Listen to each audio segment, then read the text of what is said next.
Welcome to another episode of Ramuism. ఎలా బ్రతికావో ముఖ్యం, ఎంతకాలం బ్రతికావని కాదు అని ఒక పెద్ద మనిషి అంతే.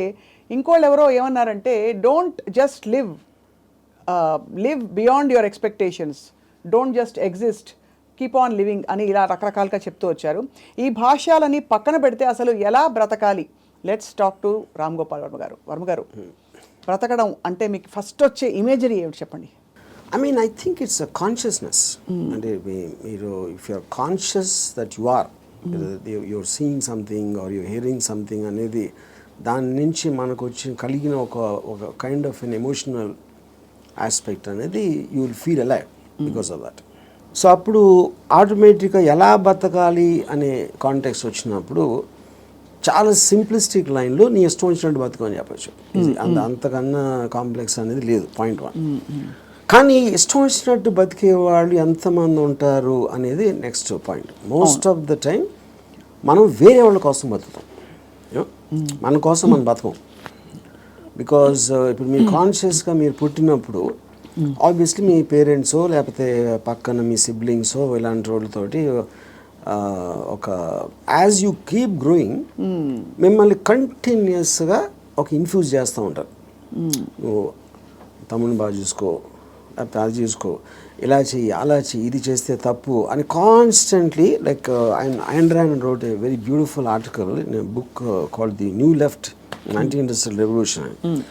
ఇందులో ఒక చాప్టర్లో కంప్రాచ్యూస్ అని,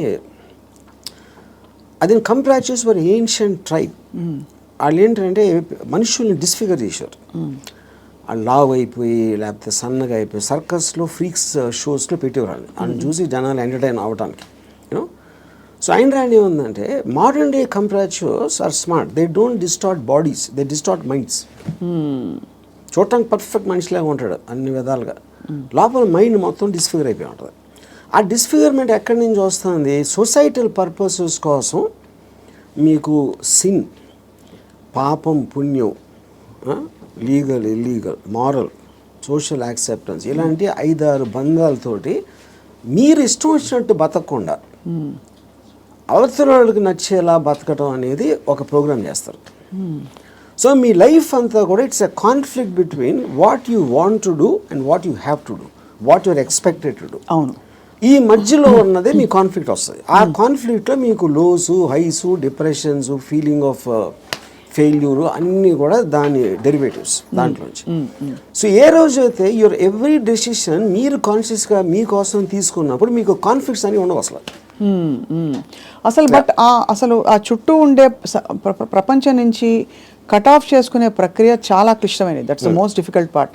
చాలా మందికి మీరు చెప్తున్న విషయాలన్నీ బుర్రకి బోధపడతాయి, బట్ బయటికి రావడం కష్టం అవుతుంది. How do you deal with that? అంటే first of all I don't think people are design to understand. I think it's against nature actually. ఎందుకంటే నేచర్లో కాన్ఫ్లిక్ట్ అనేది చాలా ఇంపార్టెంట్. అవును, మీరు యానిమల్స్లో తీసుకున్న కుక్కలు కొట్టుకునో లేకపోతే ఇవి కొట్టుకునో మనుషులు అట్లా వేరే వేరే ఎక్స్క్యూజ్ తోటి కొట్టుకుంటాం అని కొట్టుకుంటాం అనేది ఒక కాన్ఫ్లిక్ట్ అనేది లేకపోతే మీరు బోర్డు అంతా చచ్చిపోతారు. ఫస్ట్ ఏం చేయాలో తెలియదు, పొద్దున్న నుంచి రాత్రి నిద్రపోయేవారు. యూనో, సో అవతలోని అర్థం చేసుకోకపోవడం, అవతలోడి పాయింట్ ఆఫ్ వ్యూ అర్థం చేసుకోకపోవడం నుంచే కాన్ఫ్లిక్ట్ వస్తుంది ఎక్కడైనా. సో ఇప్పుడు అలాంటి దాంట్లో మీకు అది స్టడీ చేసి ఇప్పుడు నేను ఉన్నాను అనుకోండి, I never have a conflict with anyone. అది ఎందుకు? Because I believe each of us are born. మనం బార్న్ అయినప్పుడు ఒక బ్లాంక్ మైండ్తో పుట్టాం. నేను పుట్టిన సర్కమ్స్టాన్సెస్లో నా పేరెంట్స్, నా చుట్టూ ఉన్నోళ్ళు, నా ఎక్స్పీరియన్సెస్, నేను చదివిన బుక్స్ ఇవన్నీ కలిపి దాని రెసిడ్యూ నుంచి నా పర్సనాలిటీ డెవలప్ అవుతుంది. That will be completely different with you. ఎందుకంటే మీరు పుట్టిన సర్కమ్స్టాన్స్, ఇందాక నేను చెప్పిన ఫ్యాక్టర్స్ అన్ని మీకు వేరు ఉంటాయి. అవును, each and every person will have a different thing. అప్పుడు నన్ను మీరు అర్థం చేసుకోవాలని అనుకుంటాం. First of all that is a fundamental mistake. అప్పుడు ఆ పరిస్థితి లేనప్పుడు మీరు ఐదర్ బ్లైండ్గా నన్ను నమ్మాలి, ఒక రిలేషన్షిప్ ఆస్పెక్ట్లో ఒక పార్టీయో గ్రూపో లేకపోతే ఎంప్లాయీ గాను, ఎక్స్ గాను, వై గాను. But deep inside me personality ఉండదు. అది ఎంత స్ట్రాంగ్గా మీరు బయట పెట్టగలుగుతారు, దాస్తున్నారా లేకపోతే మీకు మీరే గిల్టీగా ఫీల్ అవుతున్నారా, ఏంటి ఇలాగా ఆలోచిస్తున్నాను అని. ఇప్పుడు ఫర్ ఎగ్జాంపుల్ 10 commandmentsలో one of the biggest commandment is thou shall not covet thy neighbour's wife. అవును, కరెక్ట్. అంటే ఇప్పుడు అది రాసినప్పుడే ఇలాంటి బుద్ధులు ఉంటాయని వాళ్ళకి అర్థమైంది, ఎవరైతే రాశారో అది దేవుడా ఎవరు ఇట్ ఈస్. అప్పుడు నేనేమంటానంటే పక్కింటోడి భార్య అని చూడకూడదు, కరెక్టే, కానీ పక్కింటోడి భార్య మేఘన్ ఫాక్స్ లాగా ఉంటే ఏంటి పరిస్థితి?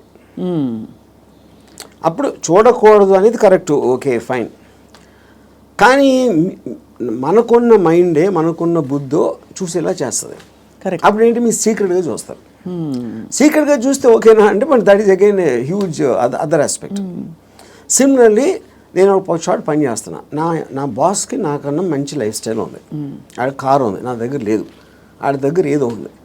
అప్పుడు నేను ఈయన కొట్టేసి తీసుకోవాలని నేను అనుకోవచ్చు కదా, but then I'm stop by my fear or the legal aspect, తర్వాత కాన్సిక్వెన్స్ అని కొంతమంది చేసేయచ్చు, which will become criminals in the view of society. So ఇప్పుడు గుడ్ బ్యాడ్ అనేది లేదు, పాపం పుణ్యం లేదు, ఇవన్నీ కూడా మనం పర్స్పెక్టివ్స్లో క్రియేట్ చేసుకునే అర్థమైన రోజు మీరు నిజంగా చాలా హ్యాపీగా అవుతుంది. That is what is called ఎలా బతకాలి అనేది అండర్స్టాండింగ్తో బతకాలి. Understanding of issues, understanding of conflicts, understanding of మీకున్న రిలేషన్షిప్స్, రైట్. అట్లా చాలాసార్లు ఏంటంటే సొల్యూషన్ కాకుండా they only want to talk about problems. Correct. ఎందుకంటే సొల్యూషన్ వచ్చేస్తే మళ్ళీ మీకు బరువు పడుతుంది, then you look for another problem. Because ఆ ప్రాబ్లం లేనిదే మనకు బతకడం చేత కదనా. అంతే. ఇప్పుడు ఉదాహరణకి నాకు పెళ్ళి అయినప్పుడు I basically was a Ilaiyaraaja fan. My wife use to like ghazals. మా ఇంట్లో ఒకే టైప్ వాడుతుంది ఒక చిన్నది. ఇళయరాజా తనకేస్తుంది, నాకు గజల్ ఎలా కూడుతుంది. అప్పుడు నేనేం చేసేవాడిని, నేను రోడ్ మీదకి వెళ్ళి ఫుట్పాత్ మీద కూర్చుని వాక్మెన్ వినేవాడిని ఇళయరాజా సాంగ్స్. అది నా దృష్టిలో సొల్యూషన్. బట్ తన దృష్టిలో ఇట్ ఈస్ డిఫైన్. అంటే అప్పుడు తన టేస్ట్కి నన్ను కన్వర్ట్ అవ్వాలి అని అనుకోవడానికి, లేకపోతే నా టేస్ట్కి నువ్వు కన్వర్ట్ అవ్వాలి, అప్పుడే కాన్ఫ్లిక్ట్ వస్తుంది. మీరు అనుకోలేదు. అది కాకుండా నేను అనుకోలేదు. నేను ఎందుకంటే నేను ఎవరిని కూడా I will not ask them to change. I will not ask anybody to live for నాలాగా బతకడం. నేను ఎవరిని అడగను, నా కోసం బతకమని నేను ఎవరిని అడగను. That individuality I think is the most biggest gift nature or God has given అస్.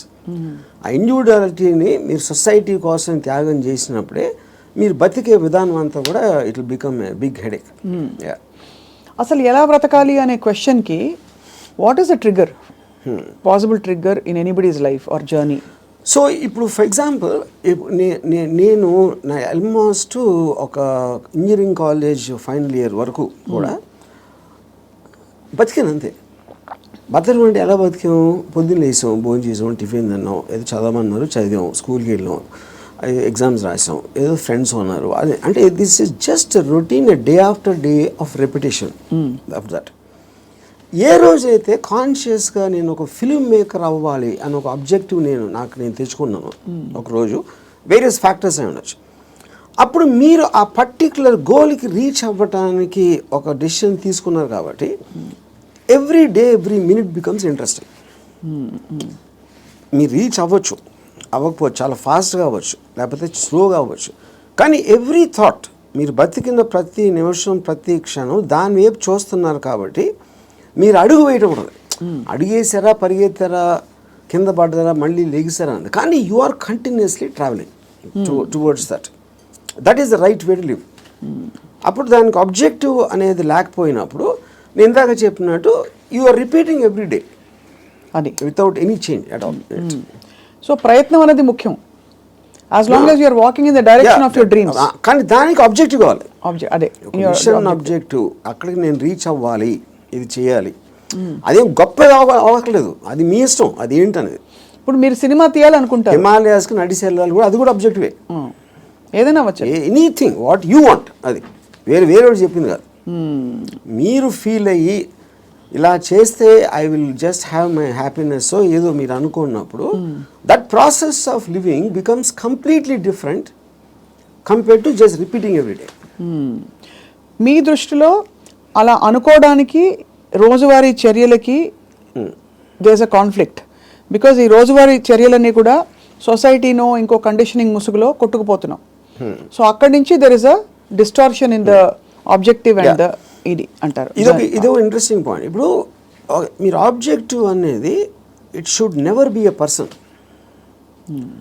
అంటే ఇప్పుడు నేను నా భార్యను ప్రేమిస్తానా, లేకపోతే నా కొడుకు కోసం, లేకపోతే ఎవరు అనదర్ హ్యూమన్ బీయింగ్కి రిలేటెడ్ ఉన్న దానికి ఆబ్జెక్టివ్ అనేది దట్ ఈస్ డేంజరస్. ఎందుకంటే that person is subject to change. అంతే కదా. యా, కానీ మీరు ఫిల్మ్ మేకర్ అవ్వాలంటే అది నా కంట్రోల్లో ఉంది. నేను మంచి సినిమా తీయగలుగుతాను, తీయడానికి ఎంత ట్రై చేస్తాను, ఏం చేస్తాను అనేది. What is in your control and only you can fail it, the other person cannot fail you. Yeah, correct. Me effort, me attempt అనేది మీ చేతిలో ఉంటుంది కాబట్టి you will never feel a sense of failure. ఇప్పుడు human రిలేషన్షిప్స్లో మీరు ఒక వ్యక్తిని నమ్ముకుని ఒక భార్యనో, భర్తనో, లేకపోతే ఒక ఫ్రెండ్నో, లేకపోతే ఏదో అలాంటివి చేసినప్పుడు వాళ్ళు సబ్జెక్ట్ టు చేంజ్ కాబట్టి మీ 20 years 30 years జర్నీ తర్వాత one fine day you will be nothing. So అమ్మ కోసం ప్రేమగా పెంచి వాళ్ళని పెద్ద చేసి వాళ్ళకి చదువు చేపించి పెళ్లి చేసి ఫైనల్గా మిమ్మల్ని ఒక తండ్రి తాంతాడు. అప్పుడు which means wasting everything because that person change, you did not. Yeah, correct. Yeah, so that cannot be a driving being should never be the objective. Yeah. So what could be an objective then according to you? Like this. See, నాకు చాలా డబ్బులు సంపాదించాను, నేను హిమాలయాలకు నడిచి వెళ్ళిపోతాను, లేకపోతే అసలు ఏ పని చేయను, అది that also can be objective if you are conscious about it. You know, అప్పుడు ఏంటి మీరు నేను ఉన్నాను అనుకోండి, I look forward to every time I wake up in the morning.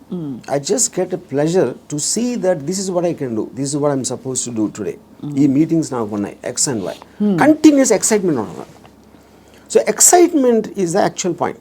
You know? Right. Excitement is an emotion actually, if you look at it. You know, మీరు ఇప్పుడు అంటే purely happiness, sadness అనేది they're associated with memories. They're about degrees. అది correct. ఒకరోజు సాడ్గా ఉండొచ్చు, ఒకరోజు హ్యాపీగా ఉండొచ్చు, ఒక మూమెంట్ ఇది మారచ్చు. Excitement also can be negative but still it makes you feel alive. Correct.